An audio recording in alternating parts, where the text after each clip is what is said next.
नमस्कार साथियों। क्या आपने कभी सोचा है कि हमारे पूर्वज कैसे रहते थे? क्या वे केवल जंगलों में भटकने वाले लोग थे या फिर उनमें भी वो समझ थी जो आज की तथाकथित आधुनिक दुनिया को पीछे छोड़ सकती थी? आज मैं आपको ले चल रहा हूं एक ऐसी यात्रा पर जहां इतिहास धूल में नहीं बल्कि गर्व में लिपटा हुआ है। ये कहानी है हड़प्पा सभ्यता की, हमारी धरती की सबसे प्राचीन और रहस्यमयी सभ्यताओं में से एक। हम बात कर रहे हैं लगभग 4500 साल पुरानी सभ्यता की, जो आज के पाकिस्तान और भारत के कुछ हिस्सों में फैली हुई थी। इसका केंद्र था सिंधु नदी, इसलिए इसे सिंधु घाटी सभ्यता भी कहते हैं। 1921 में पहली बार हड़प्पा और 1922 में मोहनजोदड़ो की खुदाई हुई और तब से इतिहास ने करवट ली।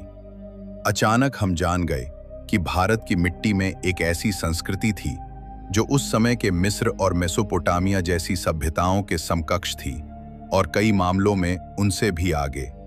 अब जरा अपनी आंखें बंद करिए और उस युग की कल्पना करिए। चारों ओर सीधी गलियां, ईंटों से बने सुंदर मकान जिनमें स्नानघर हैं। हर गली के किनारे नालियां हैं जो एक सुव्यवस्थित जल निकासी तंत्र से जुड़ी हैं। ये कोई आज का स्मार्ट सिटी प्रोजेक्ट नहीं, ये मोहनजोदड़ो है।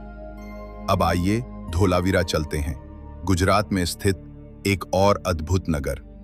यहां मिला जल संग्रहण तंत्र आज के जल प्रबंधन विशेषज्ञों को भी हैरान कर देता है।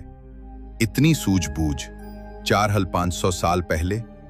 और लोथल, वहां तो खुदाई में एक बंदरगाह मिली है, यानी सिंधु सभ्यता के लोग समुद्र के रास्ते भी व्यापार करते थे। और किससे? मेसोपोटामिया से। वहां की खुदाई में हड़प्पा की मोहरें मिली हैं। ये दर्शाता है कि अंतरराष्ट्रीय व्यापार तब भी होता था। क्या आपने सोचा था कि ग्लोबलाइजेशन का बीज शायद यहीं बोया गया था? कृषि की बात करें तो गेहूं, जौ, दालें और खास बात कपास। जी हां, कपास की खेती सबसे पहले हड़प्पा में ही हुई थी और इससे वस्त्र बनाए जाते थे जिनके अवशेष खुदाई में मिले हैं। सोचिए, जब दुनिया का अधिकांश हिस्सा जानवरों की खाल पहनता था, हमारे पूर्वज सूती कपड़े पहन रहे थे। अब बात करें लोगों के जीवन की। हड़प्पा के लोग शांति प्रिय थे।